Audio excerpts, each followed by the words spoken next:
జున్ను, నీకొక కథ చెప్తాను విను. అనగనగా ఒక ఊరు. ఆ ఊళ్ళో ఒక మేక. ఆ మేకకు 4 పిల్లలు. 4వ దాని పేరు మేమే. దానికి తొందర ఎక్కువ, అసలు మాట వినదు. ఒకరోజు మేమేకి ఢిల్లీ రాజును చూడాలని బుద్ధి పుట్టింది. లేడికి లేచిందే పరుగు కదా. అమ్మకు చెప్పింది, రాజును చూడడానికి ఢిల్లీకి వెళ్తున్నానని. నువ్వు చిన్నదానివి, అంత దూరం వెళ్ళలేవు అంది అమ్మ మేక. కాని మేమే వింటేనా బయలుదేరింది. ఢిల్లీ వెళదాం, రాజును చూద్దాం అని పాడుకుంటూ పరిగెత్తసాగింది. మధ్యలో ఒక ఏరు వచ్చింది. దానికి అడ్డంగా ఒక కొమ్మ పడి ఉంది. మేకపిల్ల మేకపిల్ల, ఎక్కడికి వెళ్తున్నావని అడిగింది ఏరు. ఢిల్లీకి వెళుతున్నా, రాజును చూస్తా అంది. సరే వెళ్ళు, కాని ముందు ఈ కొమ్మ నాకు బరువుగా ఉంది, ఆకులన్నీ తీసేయవా అంది ఏరు. అమ్మో, నాకు తీరిక లేదు, ఢిల్లీకి పోవాలి, రాజును చూడాలి అని పరిగెత్తింది మేమే. దారిలో ఒక మంట కనిపించింది మేమేకి. అది ఆరిపోతూ ఉంది. మంట కూడా ఏరులాగే ఎక్కడికి పోతున్నావని అడిగింది మేమేని. అదే జవాబు చెప్పింది మేమే. నేను ఆరిపోతున్నాను, కొంచెం 4 పుల్లలు ఎగదోయమ్మా అని అడిగింది మంట.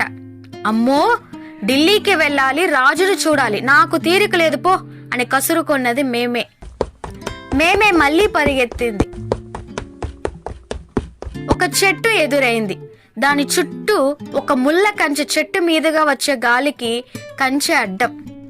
గాలి అడిగింది మేమేని, మేకపిల్ల మేకపిల్ల, ఎక్కడికలా పరిగెత్తుతున్నావు? అందరూ అడిగేవాళ్లేనమ్మా, నాకేమి పని లేదా, మీకు జవాబులు చెప్పడమేనా నా పని అంది మేమే. సరేలే, కొంచెం ఈ కంచె జరపవు, నాకు ముళ్ళు గుచ్చుకుంటున్నాయి అంది గాలి. నేను ఢిల్లీ వెళుతున్నా, రాజును చూడాలి, తీరికే లేదు, పోవమ్మా అని చీదరించుకుంటూ పరిగెత్తిపోయింది మేమే. అలా అలా మేమే ఢిల్లీలో అడుగు పెట్టింది. అంతా జనం. రాజెవరు, ఎక్కడుంటాడు, ఎలా తెలుసుకోవాలి, ఎటు వెళ్ళాలి, అంతా గందరగోళం. అంతలో దానికి ఒక మనిషి ఎదురయ్యాడు. మేమే అతన్ని అడిగింది, ఢిల్లీ రాజును చూడాలి నేను, నాకు దారి చూపించవా అని. ఓహో అలాగా, నేను రాజు దగ్గరే ఉంటా, నాతోరా చూపిస్తా అని ఆ మనిషి మేమేని చంకనెత్తుకున్నాడు. అతను రాజుగారి వంటవాడు. ఈ రోజుకు భలే కూర దొరికిందిలే అని సంతోషపడ్డాడు. మేమేని వంటగదిలోకి తీసుకొని వెళ్ళాడు. దాన్ని ఒక పెద్ద నీళ్ల కాగులో పెట్టాడు. మూత పెడుతూ దానికి చెప్పాడు, ఇక్కడే ఉండు, లేకపోతే ఎవరైనా ఎత్తుకుపోగలరు. మేమేకి భయంగానే ఉంది. వంట మనిషి వాలకం దానికి నచ్చలేదు. భలే భలే మేకపిల్లండి, ఇవాళ ఇదే కూరండి అని పాడుకుంటూ వెళ్ళాడు. మేమే అంతా విన్నది, కాని ఏం చేయగలదు. ఇంతలో మరొకడు వచ్చాడు. ఆ నీళ్ల కాగును అన్నం వండే కాగనుకున్నాడు. దాని పొయ్యి మీదకి ఎక్కించాడు. మంట రాజేశాడు. నీళ్లు కొంచెం వేడెక్కాయి. మేమే భయంతో నీళ్లను అడిగింది. నీళ్లు నీళ్లు, మీరు కాగొద్దు, వేడికి నేను చచ్చిపోతాను అంది. నీళ్ళన్నాయి, కొంచెం ఆకులు తీసేసి అడ్డం తొలగించమన్నాను కదా, నా మాట విన్నావా, నాకు సాయం చేశావా, నేనిప్పుడు నీకెందుకు సహాయం చేయాలి అంది.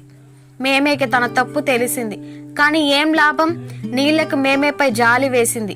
సరే, నేను వేడెక్కకుండా ఉండాలంటే నిప్పు మండకూడదు, నువ్వు నిప్పును అడుగు అంది.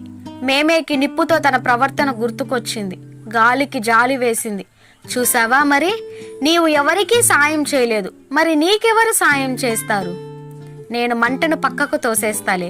వంట మనిషి నీళ్లు వేడి చూడడానికి మూత తీస్తాడు, గబుక్కును దూకేసి పారిపోంది. గాలి చెప్పినట్టే వంట మనిషి వచ్చాడు. మూత తీసాడో లేదో మేమే ఒక్క దూకు దూకి అదృశ్యమైపోయింది. ఢిల్లీ వద్దు, రాజు వద్దు, అమ్మ మాటే వింటా, ఉండదు నాకే తంట అని పాడుకుంటూ ఎలాగో ఇల్లు చేరుకుంది. అమ్మకు జరిగిందంతా చెప్పింది. అందరికీ సాయం చేస్తానంది, అమ్మ మాట వింటానంది. అమ్మ ఎంతో సంతోషించింది. ప్రేమగా మేమేని అక్కున చేర్చుకుంది. అర్థమైందా జున్ను? ఆపదలో ఉన్నప్పుడు, అవసరంలో ఉన్నప్పుడు, మన సహాయం కోరినప్పుడు మనం సహాయం చేస్తే అవతల వాళ్ళు మనకు సహాయం చేస్తారు. మనకు వాళ్ళతో అవసరం లేదు కదా అని సహాయం చేయకపోతే మనకు అవసరంలో వాళ్ళు సహాయం చేయరు. అర్థమైందా? ఈ వీడియో కనుక మీకు నచ్చినట్లయితే ప్లీజ్ ఒక్క లైక్ ఇవ్వండి. ఇలాంటి మరెన్నో వీడియోస్ కోసం వెంటనే సబ్స్క్రైబ్ చేసుకోండి.